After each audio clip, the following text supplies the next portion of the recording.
नमस्कार दोस्तों, परिवार कहानी मंच चैनल में आपका स्वागत है। आज की कहानी का नाम है कैसी माँ के संस्कार हैं।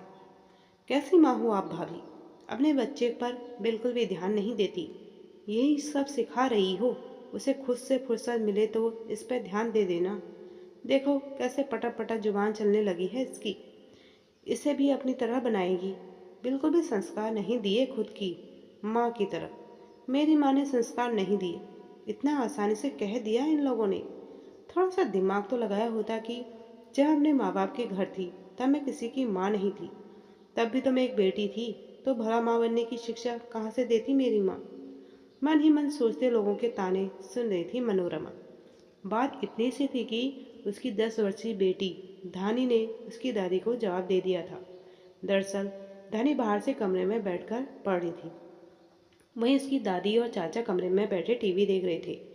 उसी समय दादी को पानी पीने की इच्छा हुई, जो उनके कमरे में टेबल पर रखा हुआ था, जिसे वे खुद उठकर ले सकती थी या फिर उनके बेटे उठाकर दे सकते थे।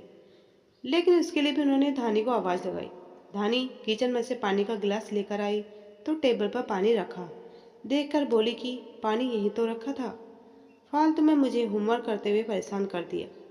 बस इसी ही बात को दोनों दादी और चाचा ने पकड़ लिया और उसके साथ साथ उसकी माँ को भी सुनाने लगे। इन लोगों में दिमाग लगाना खुद का दिमाग खराब करने के बराबर है।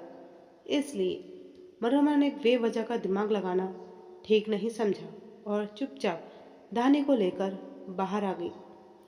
शाम को मनोरमा किचन में काम कर रही थी कि बाहर आने वाले कमरे से ससुर जी के चिल्लाने की आवाज़ आई, जो देवर जी को डांट रहे थे, साथ ही साथ सासू माँ को भी सुना रहे थे।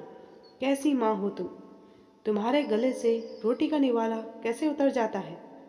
दिन भर घर में बैठा रहता है, कुछ कमाने धमाने नहीं जाता। कुछ तो बोलो उसे। अरे पर एग्जाम तो क्लियर कर लिया है, अब सरकारी काम है। अभी तक अपॉइंटमेंट लेटर नहीं आया तो इसमें इसकी क्या गलती। बस तुम्हारा यही पक्ष लेने की आदत ने इसे बिगाड़ रखा है। अपने पिता से जुबान लड़ा रहा है। अरे बस इतना ही तो कह रहा है कि आप थोड़ा सब्र रखो। बस यही संस्कार दो अपने पिता से जुबान लड़ाने की। खुद के माँ ने जो संस्कार दिए हैं वही अपने बच्चों को दे रही हो। ऐसा कहकर ससुर जी अपने कमरे में चले गए। सासू माँ ने पलटकर देखा तो मनोरमा वहीं खड़ी थी। उसे देखते ही बोली, अब तुम भी यहीं खड़ी खड़ी क्या सुन रही हो, जाकर किचन में अपना काम करो। मम्मी जी, मैं तो सिर्फ यह सुन रही थी कि माँ मेरी हो चाहे आपकी, हमेशा माँ ही बुरी होती है। चाहे आप सुनाओ चाहे कोई और, हमेशा माँ को ही बुरा बताया जाता है। ऐसा कहकर मनोरमा चुपचाप किचन में चली गई और सासू माँ चुपचाप उसे देखती रह गई।